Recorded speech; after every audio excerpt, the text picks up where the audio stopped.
RTP. Ya está con nosotros 7:43, está el abogado Gustavo Pareja. Él es constitucionalista y hay una pregunta que nos ha puesto aquí nuestra coordinadora para tratar con él. ¿Puede prevaricar los jueces de la Corte Constitucional? Se lo consultamos al experto. Bienvenido, gracias por acompañarnos aquí en la mañana en RTP. Hola, muy buenos días. Gracias por la invitación. Don Ramón, qué gusto compartir con usted. El gusto es Ahora, propio. Adelante, joven Gustavo. claro que sí. A ver, respecto a la pregunta que se me ha hecho, si la Corte Constitucional puede ser penalmente responsable por el delito de prevaricato, hay que realmente abordarla desde dos aspectos. Uno es el aspecto legal y segundo es el aspecto de la jurisprudencia. Legalmente, nuestra Constitución, en el artículo 431, reconoce que los jueces de la Corte Constitucional no están sometidos a juicio político, pero sí a las responsabilidades comunes, civiles y penales que los demás funcionarios públicos. Por lo tanto, desde el punto de vista legal, según la Constitución, pueden responder por prevaricato. El problema fue la jurisprudencia de la Corte Constitucional, que es ese segundo aspecto. La jurisprudencia de la Corte Constitucional, desde la llamada Corte Constitucional Cervecera, en un fallo del 2008 y luego en un fallo en el 2018, se autodeclararon inmunes del delito de prevaricato en la materia constitucional, evidentemente. Ahora, en el año 2023 hicieron otro fallo, que es un fallo tibio, en el cual indicaron que los otros jueces que no son de Corte Constitucional, que hacen justicia constitucional, por ejemplo, los jueces de las Cortes Inferiores o de las salas provinciales, que conocen acciones de protección, pueden responder por prevaricato en el caso de violación de trámite, pero no por su decisión antijurídica, y que tampoco los jueces de la Corte Constitucional. Entonces, siguen ellos poniéndose una inmunidad para no tener que responder. ¿Por qué? Porque esto aquí les genera a ellos un velo o una cobertura para los casos en los cuales pueden tener decisiones irracionales, arbitrarias, y en las cuales evidentemente existe abuso de poder, que es una cuestión que se está dando con la Corte Constitucional, porque se convierte en la última instancia legal de cierre constitucional que no tiene ningún tipo de balance o contrapeso. Entonces no vendría a ser republicano. Nuestra Constitución, como ya indiqué, no lo prohíbe, pero la jurisprudencia de la misma Corte Nacional ha buscado volverse inmune al tipo penal de prevaricato para no tener que responderlo. Entonces estamos nosotros en esa contradicción, ¿no? Entonces es evidente que la Corte se vuelve activista y quiere protegerse, y ya lo han hecho otras cortes, es decir, no los mismos jueces, sino los que estuvieron anteriormente, en ese mismo sentido. Parece ser un interés colegiado el defenderse de esa manera. Pero asumir tal vez que la Corte busca protegerse y tal vez, no quiero decir satanizar, pero no es un contrapeso igual importante contenerla de todas formas, porque de todas maneras, ¿qué tipo de prevaricación podría existir? Le pregunto, ¿cuáles son los requisitos para que se pueda considerar un delito de prevaricato? Entendemos que es cuando se dicta sentencia y que se sabe que de alguna manera era injusto, y igual se dicta, para ponerlo así en una condición un poco más sencilla de opinar, pero ¿cuáles serían estos requisitos para que se considere delito, considerando que tal vez puede tomarse o no desde una visión subjetiva de cómo sabía o qué dijo? Entonces, para que usted nos pueda explicar y que tal vez la ciudadanía lo pueda comprender un poco de manera más simple. Claro, a ver, eso de ahí ya se ha desarrollado ampliamente en la doctrina y la jurisprudencia, no solamente nacional, sino internacional, de manera sumamente detallada. Cuando se da la situación del delito de prevaricato, no es porque se violente algún tipo de principio, es porque hay una violación de una norma expresa que regula una situación concreta, sea una norma sustantiva, por ejemplo, el Código Civil, Código Penal, o sea una norma procesal que expresamente se la viola, porque está totalmente detallada. No habría ningún tipo de, digamos, subjetividad para realizar el análisis, porque en el caso de que hubiese una subjetividad de aquellos que están juzgando esa conducta de prevaricato, sería notorio que están Ya. actuando con subjetividad, ya que se trata de normas concretas. ¿Cuándo se da el prevaricato? Cuando hay violación de norma expresa, sea en el fallo o porque se procede contra la norma expresa, es decir, en actuación del procedimiento. Abogado, Esto es empíricamente constatable, no es que es una cuestión que está sujeto solamente a una mera interpretación. abogado Indíqueme. Pareja, y aquí me gustaría ejemplificar, para no hablar únicamente de supuestos, porque de repente quien nos escucha y no es abogado, por ejemplo, no estaría entendiendo. Pongamos un ejemplo, tal vez que en las cuales la Corte haya caído cometido. o haya cometido prevaricato, por ejemplo. La Corte Constitucional que haya cometido prevaricato en el Ajá, Ecuador, sí. por supuesto, y yo le voy a decir uno. Ejemplifiquemos. El caso del matrimonio igualitario Ok. y el de la niñez trans. Ahí tiene dos casos. Eso fue en el El del 2000. matrimonio igualitario se basaron en una opinión consultiva de la Corte Interamericana de Derechos Humanos contra la misma Constitución del Ecuador. Ahí fallaron contra norma expresa. ¿Cómo debió haberse actuado Una ahí, por decisión ejemplo? vinculante. Perdóneme, ¿Cómo se debió haber actuado? se debió haber actuado de la siguiente manera. Se debió haber hecho valer lo que está en la Constitución, que el matrimonio igualitario está prohibido. La norma máxima, la norma suprema en el territorio ecuatoriano es la Constitución ecuatoriana. Guste o no guste. ¿Y cuál Si fue hay la personas que no les gusta que se cambie la Constitución, Ok. yo no tengo problema. ¿Cuál fue la pero justificación el sistema legal se que- tiene que respetar. ¿Cuál fue la justificación que de alguna manera se utilizó por parte de la Corte? Porque si transgredía, como usted comenta, el tema de la, digamos, lo escrito en la Constitución, ¿por qué o qué es lo que se dijo o se argumentó en relación a eso por parte de la Corte para de alguna manera sopesar esa decisión, ese fallo? A ver, ellos se basan en una opinión consultiva de la Corte Interamericana, que ni siquiera la hizo el Ecuador, la hizo otro país. Y aducen que esa opinión consultiva es aplicable al Ecuador porque ellos utilizan una doctrina que se llama el bloque de constitucionalidad, que es una doctrina de minería de derechos, de que aparentemente hay mucho más derechos en la Constitución de los que positivamente o gramaticalmente están escritos en ella. Okay. Una doctrina que se ha tomado de Francia, una doctrina moderna precisamente para el activismo judicial. Ellos se basaron en eso, y eso sí es subjetividad pura y dura, porque la misma Constitución establece de manera textual que está prohibido, porque no está permitido ese tipo de matrimonio. Estamos hablando de un sí. caso, y es para profundizar, porque siempre hay que traer y refrescar Claro. este tipo de casos. Esto fue en el 2016, Sí. ¿verdad? 2016, donde incluso la Fiscalía abrió una investigación por prevaricato contra el juez Ramiro Ávila por esta resolución que se emitió a favor del matrimonio igualitario. Correcto. Esto lo traigo de notas de prensa, de vistazo, y continuamos. La acusación que se da justamente contra la Corte Constitucional en el caso del matrimonio igualitario se basa en el argumento que la Corte habría asumido funciones legislativas al modificar las normas civiles. Y entre paréntesis señala, artículos 81 del Código Civil, 52 de la Ley de Identidad y Datos Civiles, que además habría violentado la Constitución, artículo 67, Correcto. que define el matrimonio como una unión entre hombre y mujer. Por otro lado, la posición de la Corte y sus defensores sostiene que no hubo prevaricato, en este caso la defensa de la Corte Constitucional, ya que la decisión se basó en la interpretación armónica de la Constitución, y caemos siempre en lo mismo, las maneras de interpretar de cada uno de los lados. Entonces, ¿cómo se sustenta ahora y cómo podemos evitar este tipo de situaciones? Ahora, el prevaricato como tal, usted decía, no es un delito. O sí es un delito, sí está penado en el No, código. es un delito. Sí, El Ok. prevaricato como tal es un delito. Es un delito porque de manera dolosa el juzgador procede o falla contra lo que está expresamente determinado en la norma. Es decir, el juzgador sabe que está haciendo una arbitrariedad o un abuso de poder y está perjudicando a alguien.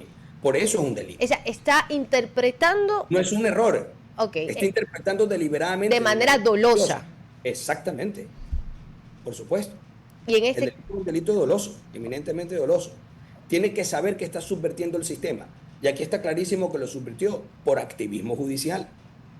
Si esta es la realidad, ya Ramiro Ávila Santamaría había estado vinculado con el activismo respecto al matrimonio igualitario. Aquí son jueces que lo que han tomado son decisiones morales. Están bien, ellos son libres de tener todo tipo de inclinación que quieran tener. Yo no tengo ningún problema, eso yo no lo pongo en tela de duda. Y aquí pero no pueden vamos- subvertir el sistema legal. y aquí vamos a la otra parte, porque mire lo bueno que es profundizar en los casos, identificar también quienes estaban participando en dichas situaciones. Correcto. Yo siempre he dicho, no hay peor persona que la tibia. Y de hecho, en cortes internacionales hay gente que tiene su postura. Derecha, izquierda, centro y demás. Pero lo que aquí usted y yo, y creo que Pamela también concordamos, es la falta de ética al momento de legislar, en el momento de tomar una posición en la cual tú no puedes hacer activismo ni político ni judicial. En ese sentido, ¿cómo normamos algo? ¿Cómo vamos a aspirar, por ejemplo, que yo digo, esta conversación y esta discusión viene ya de unas semanitas atrás, en las cuales ya comenzamos a ver incómoda la Corte Constitucional y la empezamos a ver y a reducir en 3, 4 personas? No me voy a referir si queremos o no que sean afín al gobierno de turno, simplemente a reducirla, porque 9 ya son multitud. Va a pasar con 9, va a pasar con 3, va a pasar con 2, va a pasar con el número de jueces que tengamos. ¿El problema está en la Corte Constitucional o caemos nuevamente en la calidad de jueces que tenemos en el país? No es un problema de la calidad de los jueces en sí, porque si hubiera un corset determinado en la ley, el rango de movimiento de los jueces o de su discreción podría estar considerablemente limitado y sería mucho más difícil que ellos se salgan. ¿Cómo lo limitamos? ¿Cómo lo limitamos? A eso voy. El problema es la estructura estatal, cómo la estructura del Estado articula el poder y el de la Corte Constitucional. Ese es el primer problema. Y el segundo problema es la ausencia de balance o contrapeso. Como Ecuador no es una república constitucional, porque no lo es, Ecuador es un estado de partidos, el Ecuador es un estado de un solo poder que se divide en 5 funciones. Ya por ahí empezamos mal, porque ninguna república seria como Francia, los Estados Unidos, tiene ese sistema. Ellos tienen 3 poderes, Rusia también. Entonces vamos viendo que las potencias mundiales organizan de manera distinta su estructura de poder estatal. Nuestra Corte Constitucional, además, es una corte que no forma parte del Poder Judicial. Es separado y es digamos, un órgano final inapelable que no tiene ningún tipo de control político. Es decir, que su actuación en el ejercicio de poder, porque ejerce un poder constitucional o de interpretación constitucional, no tiene ningún tipo de balance. Pero y tendría ahí control no son político. Electos por nadie. Pero tendría ahí control político la Corte Constitucional. ¿Es política? Debería de tenerlo. A ver, en primer lugar, en una nueva constitución vamos a hablar... Porque entonces tenemos que involucrar a todos los jueces, a los fiscales. Pero por supuesto, vamos a hablar a ley futura. Si tuviéramos una nueva constitución no debería haber Corte Constitucional. Lo que debe haber es Corte, la Corte Suprema de Justicia, como hay en los Estados Unidos, para que tengamos unidad jurisdiccional. Y existirá la Sala Constitucional, así la Sala para las demás casaciones, etc. Un sistema similar al que tiene Francia. Parecido. Estados Unidos tiene totalmente concentrado eso de ahí. Ya. Ahora bien, ahí, en primer lugar, usted ya tiene una cuestión de la estructura. En segundo lugar, si usted pone juicio político, ya va a tener un contrapeso contra los jueces. En tercer lugar, para mí, la designación de los jueces de las altas cortes también tiene que ser de una manera mucho más transparente como es hoy. Tiene que ser una terna presidencial que tenga que ser aprobada por el legislativo con cargos vitalicios. ¿Por qué? Porque ahí, una vez que ya está confirmado por el legislativo, el juez del alto tribunal o de la alta corte ya no le debe su puesto a nadie porque lo tiene de por vida. Y ahora bien, para que se le pueda llevar un juicio político a un juez de altas cortes, también se involucra de manera considerable la legitimidad del legislativo. Por eso es que, por ejemplo, en el Reino Unido y en Estados Unidos, supuesto que hay ese juicio político, pero rara vez lo hacen. Ahí justamente quería ir lo que usted está comentando. La calidad de los legisladores, pues, porque tampoco vamos a poner a una criatura que, por ejemplo, puede dibujar un dinosaurio en una comisión de fiscalización a ejercer control político en magistrado. O sea, también tiene que haber del otro lado una calidad de legisladores que puedan de alguna manera asumir el rol de poder de alguna forma ponerse a la par de, digamos, de controlar a un magistrado. Ahora, yo le pregunto un poco lo que decía usted al inicio. El artículo 436, y le pregunto porque tal vez hacia allí también puedan haber habido ciertas defensas, que es cuando se habla de que un juez puede interpretar la Constitución. Entonces, interpreta la Constitución de forma vinculante, controla también la convencionalidad y también resuelve casos concretos que generen estándares de interpretación. En ese sentido, significa que ese trabajo por parte de un juez también es interpretar. más allá de que nos guste o no, este artículo de alguna manera le da, digamos, una posibilidad al juez del que hablaba mi compañera Astrid, el ex juez Ávila, digamos, de sostenerse en este artículo sobre lo que usted decía de la interpretación que hizo sobre ese tema para poder de alguna manera fallar en el tema del matrimonio igualitario, o no cabe en esta ocasión ese artículo y esa justificación? Ni siquiera en ese caso. Ni siquiera en ese caso. ¿En qué casos sí y en qué casos no? Porque entiendo que esas limitaciones. ¿En qué casos podrían agarrarse de la muletilla del 436? Yo ya he expuesto y denunciado ese artículo como un artículo que al interior de la misma Constitución es contradictorio, porque genera antinomia. Ya lo voy a explicar más adelante por qué. Cuando la Corte Constitucional dio de baja la ley de solidaridad, en la cual se declaraba el conflicto armado interno, ellos podrían sostenerse precisamente en este artículo, en el 436, respecto a la potestad, es decir, el poder político que ellos tienen de discreción para la interpretación y cierre constitucional. Lo podrían hacer. ¿Por qué? Porque no hay una norma expresa en nuestra Constitución que regule las declaratorias de guerra. Eso es otro error de la Constitución de Montecristi.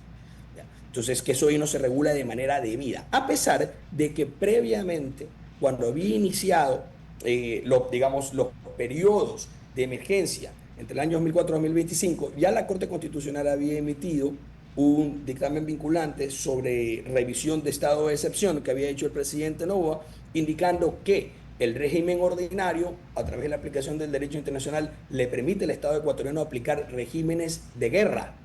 ¿Por qué? Porque eso está en la Convención de Ginebra, sea conflicto armado internacional o conflicto armado no internacional, y que para eso no se necesitaba un estado de excepción. Pero luego se hace la ley ordinaria, ¿no? Que es la ley de solidaridad, y se le da de baja por ser inconstitucional. Ahí, en ese caso, podrían sostenerse en la interpretación. Para mí el error está, como yo ya indiqué, en la estructura. O sea, las cortes constitucionales, en primer lugar, no pueden existir separadas del sistema judicial. En segundo lugar, no pueden ser instancia final de cierre constitucional inapelable. Eso es una locura. Eso yo le había dicho, eso no sucede en ningún país serio.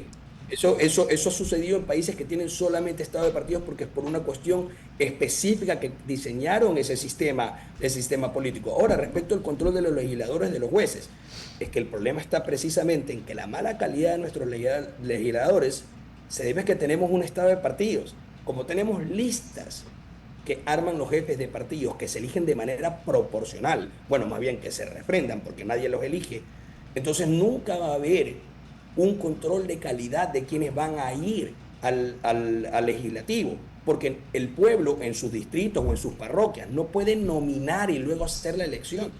En Francia, en el Reino Unido, en Estados Unidos, la población en la sección territorial nomina y luego van a doble balotaje para poder elegir a sus representantes, a sus senadores, etcétera. Aquí no, aquí simplemente se tiene que refrendar la lista. Entonces en la lista se pone a cualquier persona que pueda ser obediente al jefe de partido, y por eso tenemos esa mala calidad. Entonces ahí viene esa discusión. ¿Cómo la Corte Constitucional, que son excelsamente sabios y graduados en las más altas artes jurídicas, pueden ser juzgados por un muchachito de 18 años? Y ojo, que ahí también se da otro error, que ya la doctrina internacional lo ha nombrado, y uno de los más grandes e importantes científicos políticos del mundo, Robert Alan Dahl, indicó que eso se llama guardianato y que es un riesgo altísimo. Es decir, pretender que las altas cortes, los altos tribunales son una especie de aristocracia intelectual que no puede cometer errores y que por lo tanto ellos tienen que ser los guardianes finales de las decisiones de la mayoría de una población, es algo que precisamente se acoge a la teoría de las élites y viola el principio de representación democrática. Usted dice que en ningún país existe el control constitucional y solo lo quería revisar. En ningún país serio existe el control constitucional sin contrapeso y de cierre final y último. Alemania tiene un tribunal constitucional. Alemania es un país ocupado. ¿Cómo? Alemania tiene más de 30.000 hombres norteamericanos. Alemania es un estado de partidos. Pero ese sistema lo impusieron los americanos. Bueno, está bien, pero existe ese tribunal de última instancia. Es el que juzga. Y ahora hay me referí a los países serios. Alemania no es serio. No. Alemania no es un país serio. Okay. No, porque es un país que tiene una ocupación militar extranjera. No puede ser independiente. No, parece que no conoce derechos, hermano. Le agradezco su presencia, una gran mañana. Norma fundamental puesta por los americanos, la norma de Bonn. Bueno, pero usted dijo que un país no es serio. Bueno, y ahí estamos discrepando. Un abrazo, querido amigo. Un abrazo, cuídense. RTP.